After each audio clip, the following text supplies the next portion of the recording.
I would say that the Italian commercial cinema is very much a give the people what they want kind of cinema. There's always an interest in supplying movies that there are demand for. Let's say from 1977 to 82, you got Star Wars, Alien, Raiders of the Lost Ark, Conan the Barbarian, Road Warrior. Right there, you have enough genres for the Italian film industry to just run with for the next 10 years. Clearly, Italy has spawned more than a few truly great artists among the filmmakers.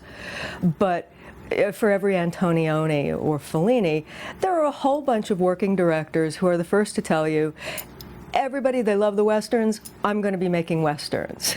You know, everybody, they love these gialli, I'm going to make some gialli. So when you get a big film that's, especially an American movie, that's a huge hit worldwide, something like Jaws, then yeah, people are going to be lining up to do their own version. The Italian film industry has always been ruled by what they call the law of the filone, and a filone is a stream. So the idea is that all you need is one picture to make money, and there will be a whole stream of pictures just like that will come right after them. But within some genres, like the spaghetti western, you end up having Italian filmmakers imitating other Italian filmmakers. Django by Sergio Corbucci is such a big hit that other Italian filmmakers start making their own Django movies, and movies that aren't necessarily Django movies get retitled as Django movies. It's a very nimble industry even now. So in the time that it would take Hollywood to make one, say, Alien knockoff, you know, the Italians could have made 10 of them and have them in theaters. And, oddly enough, almost all of them would make money. And so it's why when you look at the history of Italian films, particularly starting in the 60s, when that kind of rule really fell into place, you'll see dozens and dozens and dozens of films in one genre suddenly made in a period of 4 years. And then they'll stop because that Fellini will have run dry and they'll just start making something else. You know, Jaws was one of the great rip-offable films for the Italians. First of all, because it didn't have to be a shark. You could make tentacles. You could make killer whales. You could make, you know, the giant white shark. You could make the little sharks. And it often turned into a really, really silly kind of monster movie. He's gonna be over 8 meters long! You'll get plenty in the United States that are influenced by Jaws, something like Piranha, which is a humorous take on it. Barracuda. There was also there was one made in Mexico called Tintorera, and just on and on. And you know, the Italians certainly came in with most notably The Last Shark, which played in the United States as Great White. But then you also had Lamberto Bava's movie a couple of years after that called Monster Shark, also known as Devilfish. And then there was Killer Fish by Antonio Margheriti, which had kind of an exciting B-level cast and cast of TV favorites like Lee Majors and Karen Black and Frank Pesce, whose last name is Fish in Italian. The most blatant of the rip-offs, which is to say a film that was virtually a copy of Jaws, was Great White, which was an Enzo Castellari movie, and that pretty much remade Jaws, scene by scene, shot for shot, which is, I guess, a very efficient way of doing it. The way it was released in the United States, I think, was what really got it in trouble. That it was advertised pretty much the same way that Jaws was. I mean, Jaws had a Shark Facts poster. Great White had a Great White Facts poster that listed all this information about sharks. They got Percy Rodriguez to narrate the trailer for Jaws, Universal did, and Film Ventures got Percy Rodriguez, or somebody who sounded just like him. I don't know if he ever admitted to this. Nature's perfect killing machine, the Great White Shark. Great White, rated PG. and they have the same warning at the bottom of the poster. Some scenes may be too intense for younger viewers. It was advertised pretty much the same way, and I believe James Franciscus's character in the movie has a name similar to Peter Benchley, who wrote the original novel. I believe he's a writer named Peter Bentley or Benton. I don't remember, but it's close enough. And, Universal did sue.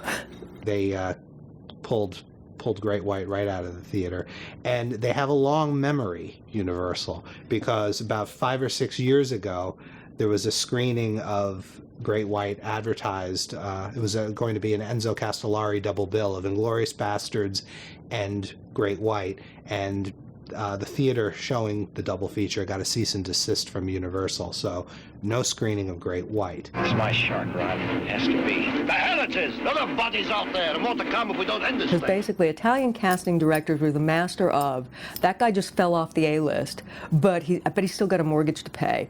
So I bet that he will do this outer space movie, this Western, this alien knockoff, whatever it is we're doing, I bet he'll do it. And you know what? He's still a Hollywood actor, so we can put his name on the marquee, and people won't think, oh my God, this is one of those crappy European films. The filmmakers there would try to make the movie seem like it was shot entirely in the United States. A lot of times, all the exteriors were, like something like 1990, The Bronx Warriors.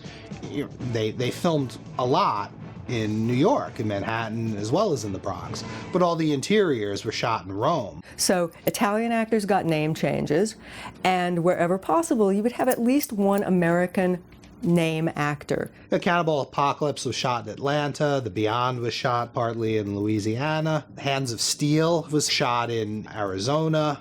In fact, a lot of people from television got cast in these movies because it was kind of a win for everybody.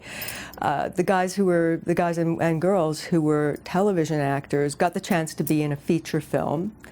And as late as the 70s and 80s, films had a cachet that television didn't. So people who felt that they were being typecast as television actors would often take almost any opportunity to make a feature film, even if it was taking a secondary part in an American picture or taking a leading part in a foreign picture, because it meant that their name was going to go up on a movie screen. So they were movie actors, and they felt that it might help them to get larger roles in American films. A lot of American actors would turn up in these Italian films over and over. People like John Saxon, Henry Silva, Fred Williamson. Fred Williamson, who was very much trapped in the ghetto of blaxploitation movies in America, got to make all kinds of movies in Europe. I mean, it's not that they didn't notice he was black. It's just that it wasn't as big a deal to them. Race was a different kind of issue to them from what it was in the United States. And so, he could get the white girl, he could kill all the white guys, he had an opportunity actually to get much larger and probably in some ways more satisfying film roles than were available to him in America. And for Italian producers, he was Fred Williamson. He was great. He was a great get for them. Then you would get some British actors like David Warbeck, who did a couple of movies with Lucio Fulci, did a lot with Antonio Margheriti. They even went and got Sean Connery's brother to be in one of them for a movie called Operation Kid Brother. They often had Klaus Kinski in them, and that was true of the Italian cash-ins of everything. If you couldn't get David Warbeck, you'd get Ian McCallum, who is in Contamination and was also in Zombie, which was a Dawn of the Dead influenced, George Romero wannabe film. Alien was a big money-making movie, and no two ways about it. And even here in New York, where most of those movies didn't play, there was a period of about a year and a half where every time you turned around, there was Creature or some other alien knockoff showing, or Galaxy of Terror. When Contamination was released in the United States, it was retitled Alien Contamination, and was released by Canon. And they ended up forming a relationship with Luigi Cozzi. The thing I remember most about it was the egg scene in that, which was, how should we say, not as terrifying as the egg scene in Alien. I just have a hard time thinking of Contamination as an Alien ripoff, since it's not set in outer space, and you don't have this big egg. You have little eggs in a warehouse. I mean, it's like Costco contamination. The science fiction knockoffs tended not to ring a lot of changes on the original movies. I mean, there were a lot of Star Wars knockoffs that had none of what Star Wars had that actually made people like Star Wars, which was the special effects and the reasonably good actors and, you know, the planet scenes and the bar scene with the, they didn't have any of that stuff. Luigi Cozzi, the director of Contamination, made a movie called Star Crash that was influenced by Star Wars. And, you know, you had an attempt, let's say, at doing some of the same special effects with spaceships. But you also had some interesting things going on with stop motion. And so it almost looks like that Cozzi was also trying to do the Ray Harryhausen films, which were still being made at that time, with Sinbad and the Eye of the Tiger, and a couple of years before that, The Golden Voyage of Sinbad. You get this interesting mixture of genres here and references. Star Crash is fun, partly because it is funny, and it's not funny because it's inept. It has a sense of humor about the preposterousness of the idea, basically, of making a Western in space and then pretending that it's a science fiction movie, which it's not. It's also got some very pretty girls and not very many clothes, like outer space astronaut girls wearing these outfits. You look at them and you think, so you must have gone to some space academy someplace, right? Did you wear that when you were in school? Was that a uniform, basically? Did they issue you a little bikini and buckle up the front boots just to get you ready and to kind of psych you for what it was going to be like to wear those uniforms? At the beginning of the 21st century, the nuclear holocaust had come to pass, and civilization vanished.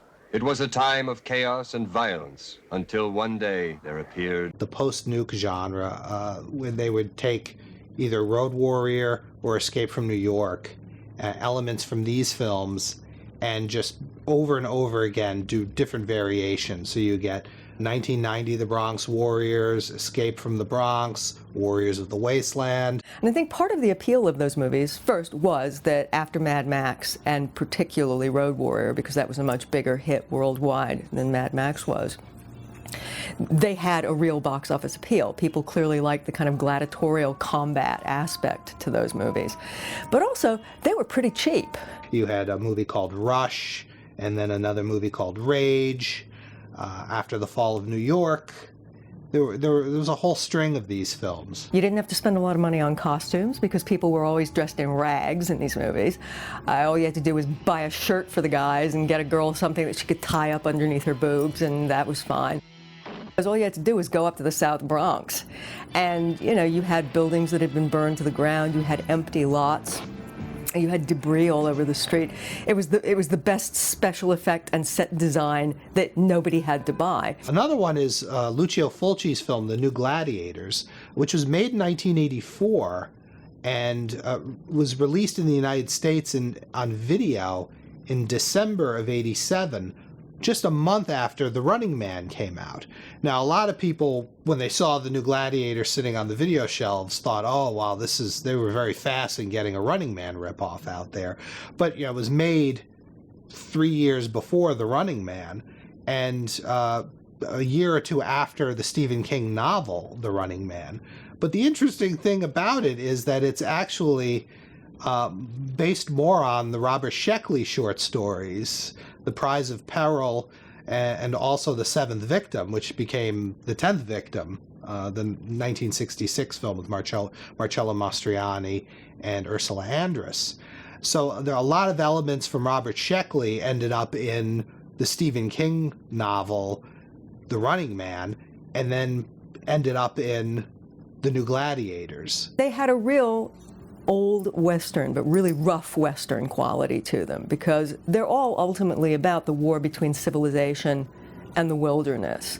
So you always have roving bands of savages, and then you have people who are trying to rebuild some semblance of the society that we had before, one where people don't automatically rape and murder each other, but rather try to work together to build some kind of communal existence.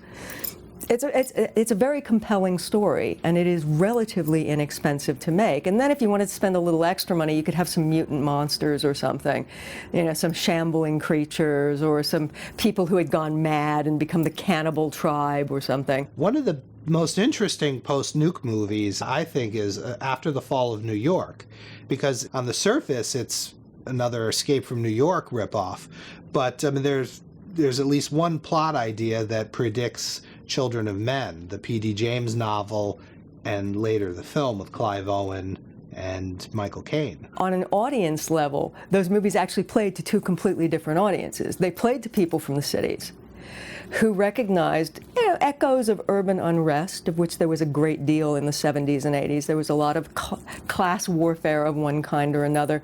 There was a lot of fear of bad neighborhoods and the kind of people who lived in them. And then they played to people who thought the cities were all Sodom and Gomorrah on the nearest river, the Hudson being the first one that anybody ever thought of.